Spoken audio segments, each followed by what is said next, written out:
Hello and welcome to the Customs House. This is Stop Climate Chaos and we are moving to government buildings. This is a wave. Well, this is Stop Climate Chaos. We're a coalition of NGOs, development, environment, faith and youth groups, and we've come together looking for a safe and fair deal on climate change. This is probably the most pressing issue of our time, and our governments are meeting in Copenhagen. So all around Europe today, we have activists pressing this political issue home. We need to come together. We're all in this together. Climate change needs urgent movement, and Copenhagen is the place to do it. I'm very concerned about the environment. I want to be part of the protest, make government leaders understand that there is a problem, and get what we can in Copenhagen. I'm Jo Fox from Oxfam, and I'm here because seeing around the world, in the poor parts of the world, the very many millions of people who are being hit by climate change right here, right now. And I think it's something that it's crucial. We've got to have a fair, legal and binding deal in Copenhagen. I don't know, but I've been told Copenhagen's getting close. I'm here because I think it's really important for everyone to think and realize about the environment, and then to show the government officials that we care. So they should care as well.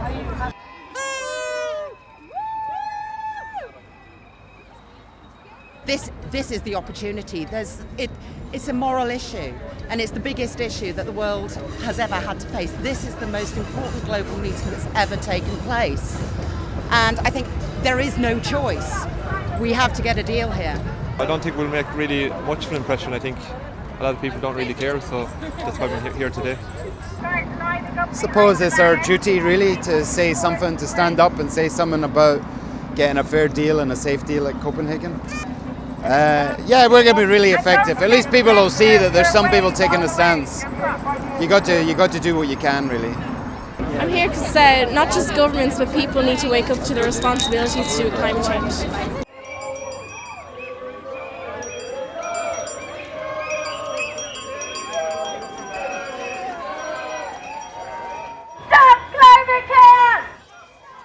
The lives of thousands of millions of people around the world are affected by this.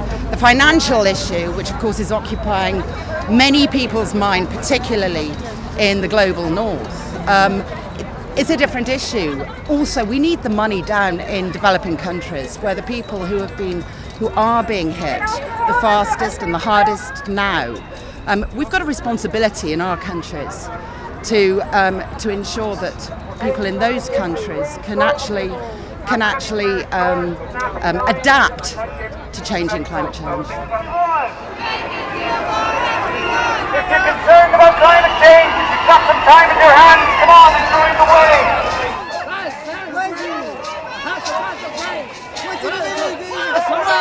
One by one.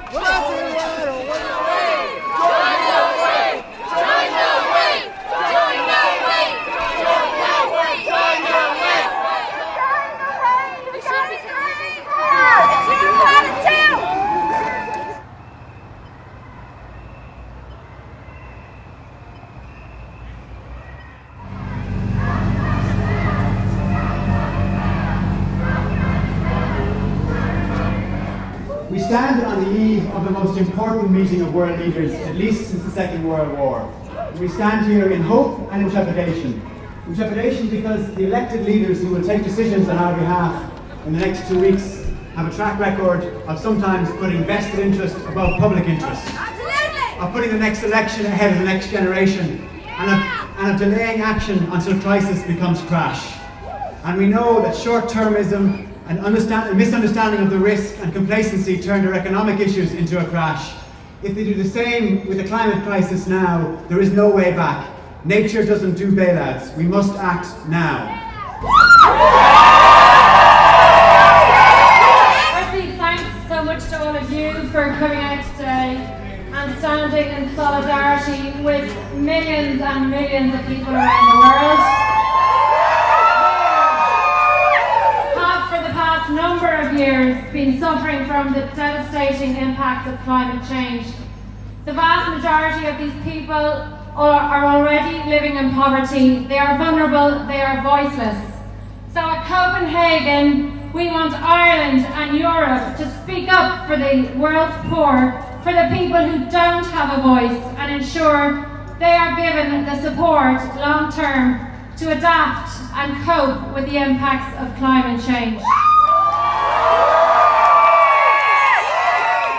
We are the biggest CO2 polluters in Europe.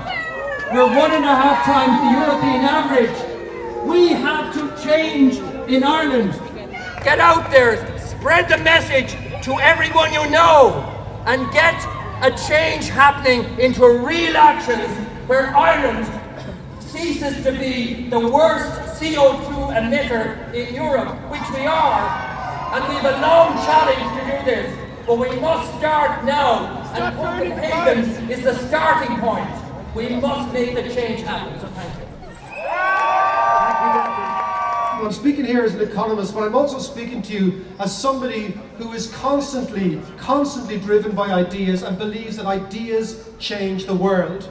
And if we stop thinking of ideas, thinking of new things, thinking of how to change things, then ultimately we will not move forward at all. So firstly, what I'd like to say is, when people say to you about anything, whether it's economics, politics, the environment, the world, that there is no alternative, they are wrong.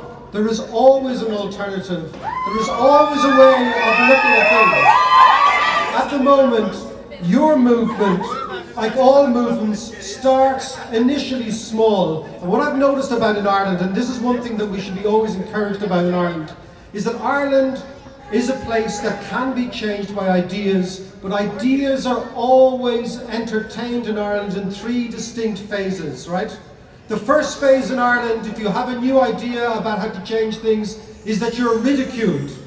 You are laughed at, you are undermined. The powers that be will always tell you that person is out of order and ridicule him. That's the first phase of ideas. The second phase of ideas in Ireland, this is important for yourselves who are involved in a movement. The second phase of ideas in Ireland is the violent opposition phase. And that is the phase when your ideas on climate change or on the economy or on how we should work begin to gain traction. And once they begin to gain traction, those who have vested interests will oppose you violently.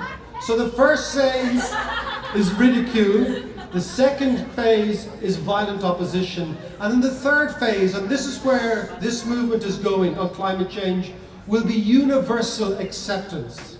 That very, very soon, all those who are opposed to you will ultimately turn around and say, do you know what?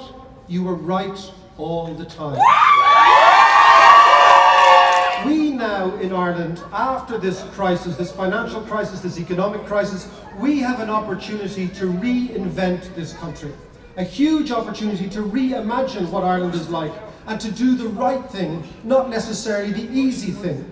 And the right thing to do is to create an economy that works with the environment and not against the environment. I don't know what I've been told. Copenhagen's getting close. Copenhagen's getting close. So we're marching one by one. So we're marching one by one. Get a deal for everyone. Get a deal for everyone.